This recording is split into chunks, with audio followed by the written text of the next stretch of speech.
Hello everyone, Exo-Man here, and today I want to talk to you about making almond milk.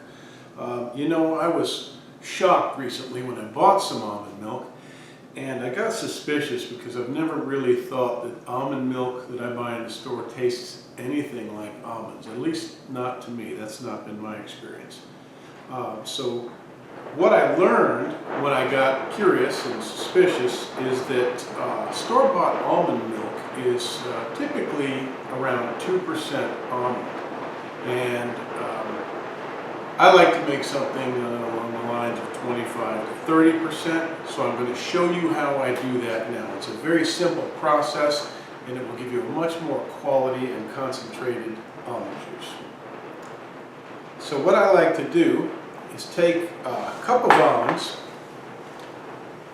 like so, and soak them overnight, like so. And then I drain out all of the water. You really want to drain that water out of there. And you see that your almonds have plumped up. They've really taken in some of that water overnight. And you'll have to pardon the noise, it's raining here pretty heavily. So take your almonds. Now that's going to be about $1.25 my cost for almonds, because I buy them at Costco in a big 3-pound bag. And the almond juice that is much inferior to this is going to cost you almost $4 for a half gallon. So what I do is I take some vanilla. I like to add some vanilla flavoring. It's quite a bit, maybe a teaspoon. A pinch of salt, because salt's really going to help. That's going to help improve your flavor, just bring out some of the flavor. And you can sweeten with a date, like this nice medjool date here, or you can use some honey. Today I'm going to use honey. Use about a teaspoon of this.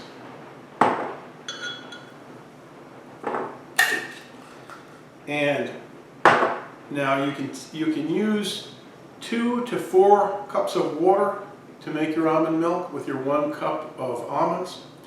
So what I like to do is store my almond milk in this wine jar. And I've got here 2 cups of water. And the reason I'm doing that is because, my blender is not that large. You might have a larger, like a Vitamix blender, and you can put 3 or 4 cups of water in yours. But this is going to give me almost like a cream consistency, which is great. I really like that.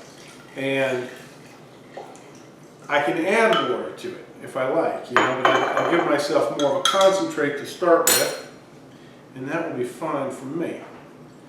Okay, so I've got my honey, my salt, my vanilla, my 2 cups of water, and I'm going to blend this for a couple of minutes, 1 to 2 minutes.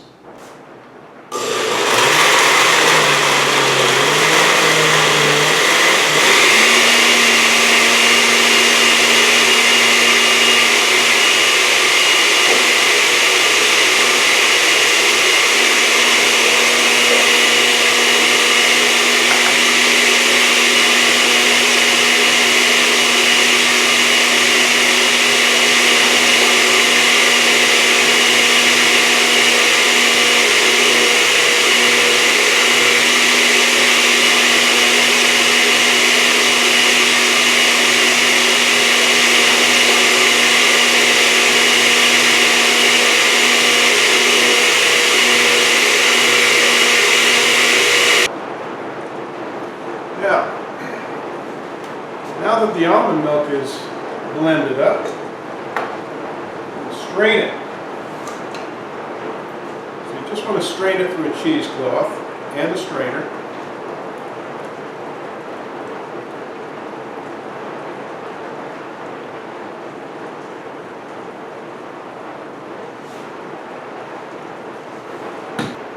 Make sure your hands are nice and clean. That way you can use your cheesecloth to strain out your milk.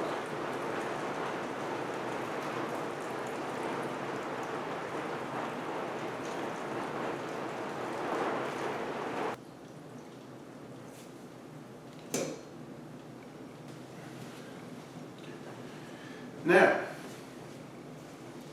got my almond milk here, ready to go.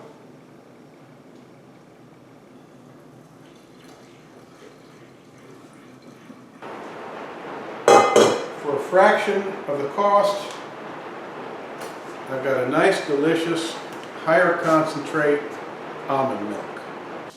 Also, when you make almond milk, don't forget you're going to produce a lot of this almond meal. That's going to be your byproduct.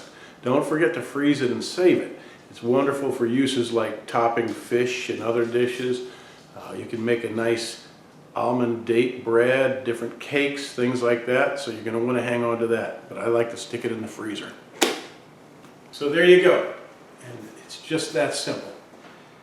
For a fraction of the cost, I've got a much higher quality, much higher concentration of almond milk. And I've made this milk, by the way, with Kangen water, which is an alkaline water that I make with a machine that I own, and you should look into that. I'll give you more information at some point with a video about that. But this is really good stuff, and as you saw, I only used 2 cups of water, so I can now thin this out. It's a cream-like consistency, and I can use up to 2 more cups of water with this same batch. So make it how you want it.